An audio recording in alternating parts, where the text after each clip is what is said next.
Hello everyone, welcome to another vlog by yours truly.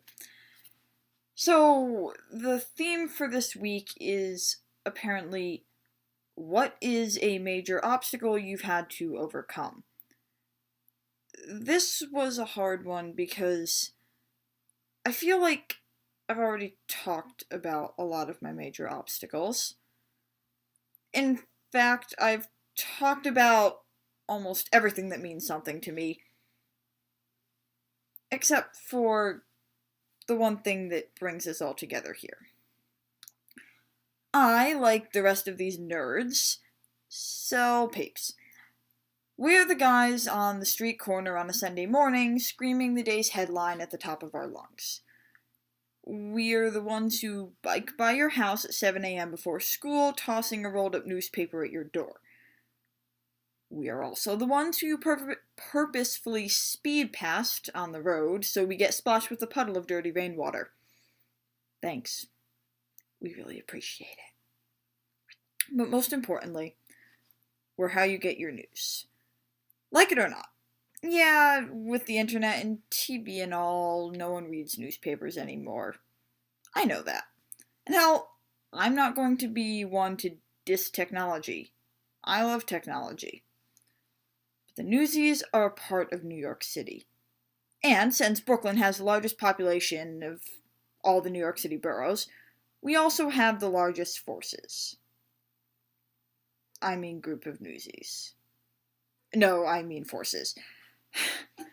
And so now you're probably wondering how I came to be in charge of these forces. Because obviously I'm in charge here. And I'm pretty powerful. Just saying. So anyway, when I started selling, it was because my family was in a tight spot with money. I was about 9 at the time, and my dad had just lost his job. They sat me down and told me that they couldn't afford to pay for my dance classes anymore. So, stubborn as I was, I decided to get a job. How I was going to do that at 9 years old, I didn't know. So I talked to some of the kids I danced with about it, and one told me about how her older brother sold newspapers. I liked the idea enough, and Monday morning I was out on the street corner at 6 a.m. waving papes in the air and screaming out the headline. It took me a while to get good at it. I was teased and ridiculed by the older, better kids. Sound familiar?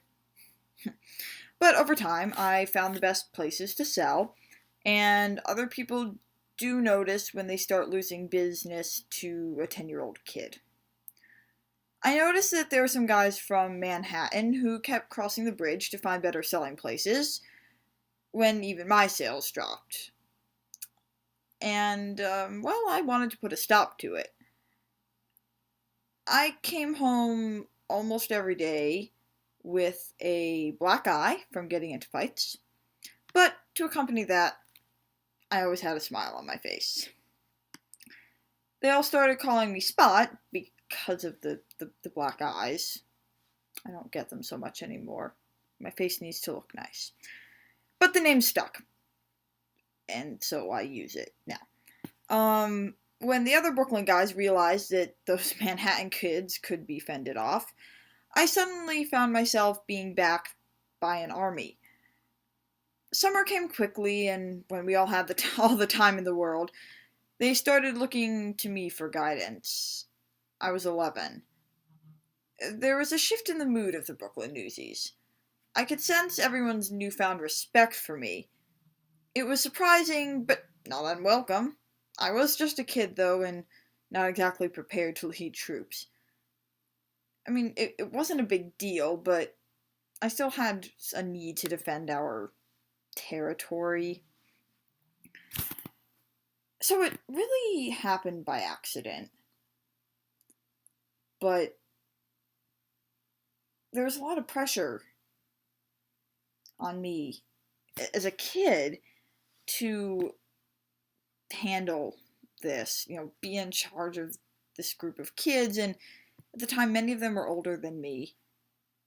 And it was kind of weird. But at the same time, it was a challenge, yes, but it was a good challenge. And as I got older, it became easier, and I'm basically one of the oldest kids, at least in Brooklyn. But I'm proud of what I've done, and I think for all the grief I get for being the feared leader of Brooklyn, honestly, I think, first of all, I think the credit people give me is very well deserved. I mean, what can I say? I'm awesome. But besides that, it it's not like it was easy doing what I did, because people don't give a lot of credit to kids, and we really deserve a lot more credit than the grown-ups give us, because, well,